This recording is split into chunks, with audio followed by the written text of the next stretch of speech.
My name is Esme of Wandering Star Workshop, and I am here to show you how to use an ephemeris today. First, we will talk about what this is. I'm assuming you're finding this video because you're getting into astrology and maybe you want to track your transits or look ahead, give yourself a forecast, understand more about what your favorite astrologers might be saying. So the way that astrologers find where the planets will be in the sky is through an ephemeris. Now, I have the book version here. There's several editions of this out. I have the American ephemeris at midnight. I don't know a whole lot about the differences between the different editions, but when I did my research and made my purchase, this was highly rated. So it is basically set up where you can page through, and each year is a few pages, and then you're on to the next year.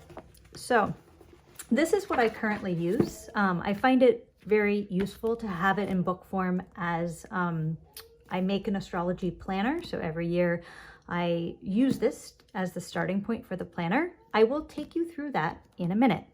But first, I'm going to show you how I started. So I started using an ephemeris with printouts from online, astro.com. I will put a link in the description to where on their website you can make an ephemeris for free, because their website is a little challenging to navigate, but trust me, it is so worth it. There's amazing free resources on astro.com. So you can go and make an ephemeris, and you can make it to any time zone that you might be in. That is an advantage over the book. So this, you have to do a little time zone conversion. I usually guesstimate, and then when I get towards actually casting a chart, I will pull up. There's many different time zone conversion apps. So I'll just pull up one and plug in the numbers to make it easy for myself. But since you can make one for free in your time zone, if you don't need the convenience of having multiple years at once, this is 2025. So it takes 6 sheets of paper. There's 2 months on each sheet. And it may look a bit, let's face it, boring on the face of it. But I think of it a little bit like tracking a package. Maybe the tracking number itself is not that interesting, but if you're looking for something, you use that info to find where your package is. So this is the info we use to find where the planets are. This is geocentric, and I do use the tropical zodiac. And so you can see this is a slightly different version of the ephemeris. This is created from the Swiss ephemeris, and this is copyright Astro Dienest. So although it's free to print, should be noted it's not free to distribute. So I will lead you guys through very practically how this can be used, and then I'll go back to this and add the level of detail that you can get from the book. And especially if you're considering, if you've never used an ephemeris, like I said, I started with this, and this is really great.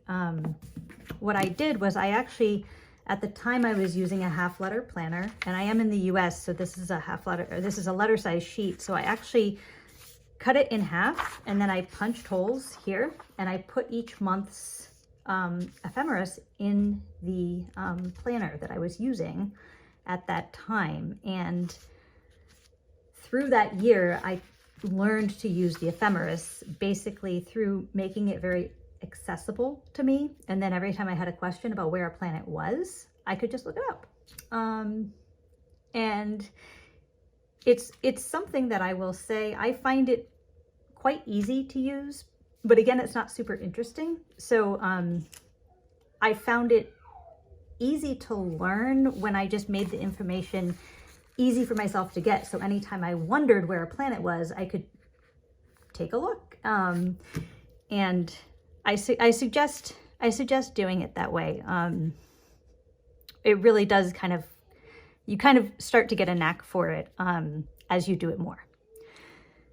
So highlighters are indispensable. When you do find the information you want, highlighting it is indispensable. I'm going to show you just simply highlighting the sign changes of the planets in January of 2025. So we will go through here, and feel free to put on some music or whatever. Right at the top, you can see that so basically this whole column is the planet Mercury. Over here we have the days of January 2025. The month is listed here. We have the time zone up here. So that's how you orient yourself. So where will Mercury be on the 1st? At 20 degrees of Sagittarius. Then as we go down here, they've already told us it's in Sag. So we assume it's in Sag until we get to Capricorn. It enters Capricorn, and then we're assuming, we know it's in Capricorn until here, and then here it enters into Aquarius. So I'm just highlighting the sign changes because those are what's important to me. And then I'll just highlight the days that those happen. And we will move on from there. So Venus begins the month in Aquarius, changes into Pisces on the 3rd, and ends the month in Pisces. Mars, it begins the month in retrograde in Leo, and then it retrogrades back into Cancer. And this happens on the 7th. And that's gonna be retrograde for a while. So say we're going through and we're like, well, when is Mars gonna turn direct? All right, let's look for when Mars turns direct. So we go down our Mars column, we go through February. We can see that here on February 24th at 17 degrees of Cancer, a little D. That means that Mars turns direct on February 24th. I will hold this up. I hope you guys can see that. The ephemeris is really useful for looking ahead. One place where so I'm gonna kind of jump to the book now.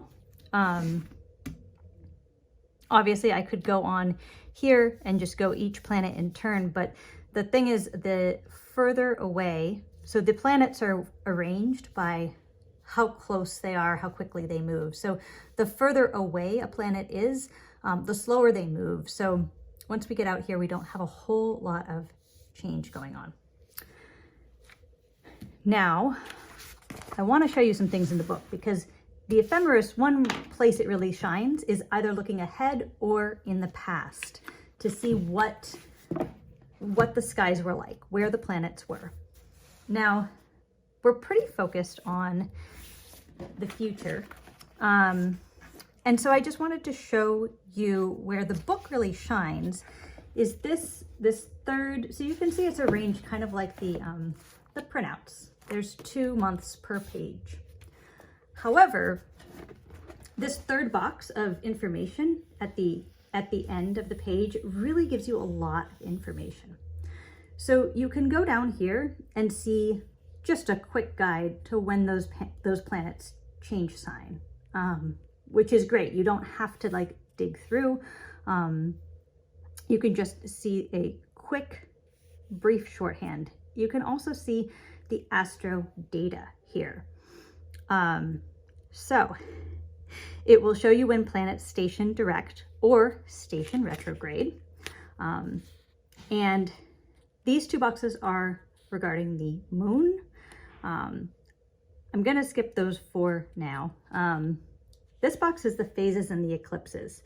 So this is super helpful for looking ahead at the moon phases or looking ahead to see when eclipses are gonna happen. And then I don't actually use this last box that much. In the front of this book, there is a little guide to using it. So there's a key to the phenomena section. I definitely found that really useful when I was starting out. I like this edition because it provides some nice guides to using it. Then, so for example, to just kind of follow our selves here, we can go along and we can look at our astro data and we can find things that we might be looking for. So for example, I do make a planner with astrology in it. It looks like this, and it's a very minimal planner. It tries to be the opposite of the ephemeris, where it tries to just give the information very, very simply. And it really, I don't do a ton of aspects. I just like to have space so that you can write in your life. And it really started so that I could write in my life and when I was learning to track my transits. So, because I'm working on 2025 right now, I'm curious about 2025. So I'm going to go to my January 2025 page, and I may want to put a page marker there. All right, well, purple is what I have at hand, so I'm going to put purple. I might change that out later, but for now. And we're gonna see that, so Saturn is in Pisces currently. I'm filming this in February of 2024. And yes, I do start working on the next year's planner usually a year ahead. It takes a lot of work to put together, so that's why, and I don't have a ton of time, so, but I do enjoy the work. So here we go. So I'm wanting to know, when is Saturn going to change into Aries? Well, I can just page through and quickly glance through here and look at the planetary ingress box. So I can go through here and I can see, oh, boom, Saturn changes into Aries right here. So one thing that took me and still takes me a little bit about the data here is that it looks like it's kind of all mushed together, but there is a space here. And so that space marks that the information up here is regarding to May and the information down here is regarding to June. I would love it if they just put a little line or something, but so we can see, okay, great, Saturn goes into Aries. Now, what's interesting though is that Saturn is actually not going to stay in Aries. So if we look further along, we can see, and you can see this is like my messy post-it note, but Saturn actually retrogrades into Pisces in September of 2025. So that's a little bit of a start-stop, kind of a motion going on there with Saturn. And what's interesting is that it's also echoed by Neptune. Now, I'm not going to get into that. I'm really talking about the ephemeris here, but you can see that being able to look ahead quickly with this little box is very useful if you are wanting to know, say, about your next year or something, or if you're wanting to maybe plan ahead. Maybe you have a baby coming or a big trip coming up, or maybe you want to buy a house and it's a long process and you're looking at when are you going to close. You might want that information. Maybe you're looking for a new job. Any of the things that we do that we might want to have a feeling of the astro vibes that might be out there. So, yeah, and here we go. And this is Neptune. Now, if I wanted to be fancy, and maybe I do want to be fancy, I think I do, I would just highlight the different planets in different colors. So here we have in October, Neptune will, which will have previously moved. We didn't look at that. Into Aries, will retrograde into Pisces also. So I hope that this can guide you a little bit in how to use the ephemeris. What we really do when we are using this is we're really going to be talking about And I think most people are going to be wanting to use it for tracking like their birth chart and personal transits. So for example, I can show you a way that I have marked this up myself. So next month, I'm filming this in February, so March of 2024, I've actually highlighted the degrees when Saturn will be conjunct my natal moon. And I've gone through 2024, and I've actually realized that Saturn is going to be conjunct my natal moon 3 times, which, if you're learning about astrology, you'll know that's not necessarily known as the funnest transit, but we will see how it goes. I will keep making videos. I will report back. Have you had Saturn conjunct your moon? If you have, please leave me some advice in the comments below. Please share your experience. All right, please like and subscribe to this channel. I always forget to say that, but it really, really helps. And I will be making more videos in the coming months, so stay tuned. Thank you so much.